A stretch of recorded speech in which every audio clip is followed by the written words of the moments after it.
the next topic is I'm going to talk about fall-offs. So, ow! Sometimes we like to do that. It's got to be in the language. You know, it's like it has to feel natural in the language. You can't just put arbitrarily use fall-offs. It has to make sense. On the trumpet, we do it by making a half valve. Bam! We press the valve down like halfway. So, you get that kind of a. And you can have a long fall-off. You can have a short fall-off. I usually leave that up to the players. So they usually know. But if they don't know, I'll have to tell them, or I could write it in the part. I could write short fall, long fall. Brass players, well, trumpet players, they use half valve. Trombone players, they've got a slide. Bam! They can do that. But saxophone players, they can lip down like a half step, but for something a little longer fall, they're probably going to use a fingered gliss. They do that quickly. They want to match the sound of what the brass are doing. And there's a thing called the Doit, which is an upward, it's like a fall, but going in the other. I think I've only written that maybe once or twice in my entire career. 3,000 charts, I've written it maybe once or twice. It usually, it's pretty corny. So I would use very sparingly. The next thing I want to talk about is the scoop. And that's where you hit a note below the pitch.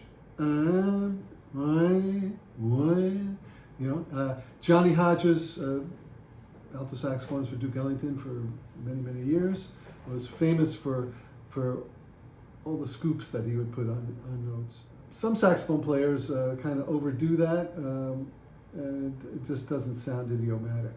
Hodges had a way of doing it that it's just absolutely beautiful. I would recommend listening to how he does that. Johnny Hodges for Duke Ellington. When you start the scoop, it's usually a half step below or a step below. Sometimes Hodges would start even a third below and scoop it, but that's pretty rare. Usually it's just a step below, and it's fairly quick. But it could be in a soloistic kind of a situation. It could be a little longer. Listen to Johnny Hodges. He's your man. Saxophones do that a lot more than the trumpets, but the trombones, it's really natural on the trombone. They just start in the slide position lower, and then they just move the slide up, so it goes up. So trombonists are always, they love scoops, and they love fall-offs, because the instrument was just built for that. Listen to J.J. Johnson. Listen to Lawrence Brown. They play very idiomatically, and great models for those things.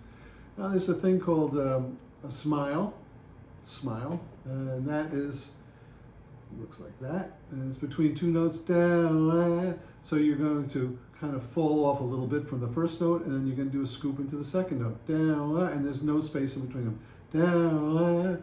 Again, Johnny Hodges with Duke Ellington, sometimes he'll do those, and I think he was the model for most of us. This could happen in the brass, could happen in the saxophones. You don't do it on the piano. But this is definitely stuff for horn players. And lastly, I want to talk about shake. Well, a trill is where you have a note and then you go to the next step above, or a half step above. But a shake is generally a third, generally a minor third. And it comes from like when you're playing a brass instrument and you hit a note and then you go up to the next partial,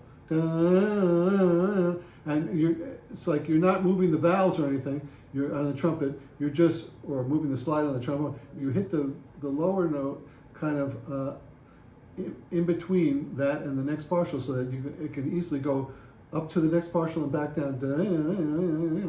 So if you had a whole note, you'll start it in pitch, and then you add the shake as it goes along. You need to establish the pitch first, and then you put a little shake. Sometimes you just do a shake at the very end, terminal shake, like that.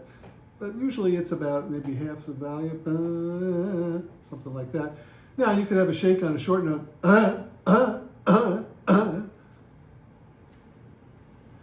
It's got to be idiomatic, though. More modern jazz stuff, very rarely do you ever have shakes. It just doesn't. It's usually not in a more modern idiom. In the swing era, lots of shakes. You want to do them all the time? No.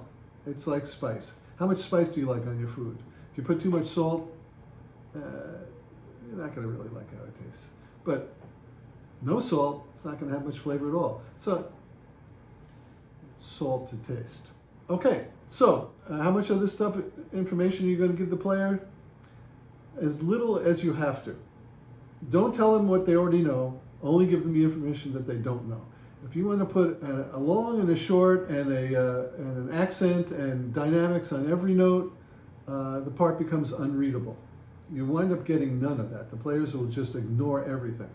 But if you have a chart and it's got one accent in it, you know the player is going to take you seriously, and that's my advice. Thanks for watching this episode of Writing for Big Man. If you like this lesson, be sure to like, comment, and subscribe. And check out the other lessons on my channel. If you want to know more, there's tons of information in my books, Creative Jazz Composing and Arranging, Volume 1 and 2, which you can find on my website in the description below. The books have plenty of examples and techniques, and you can download the scores to follow along. Thanks for watching, and happy arranging.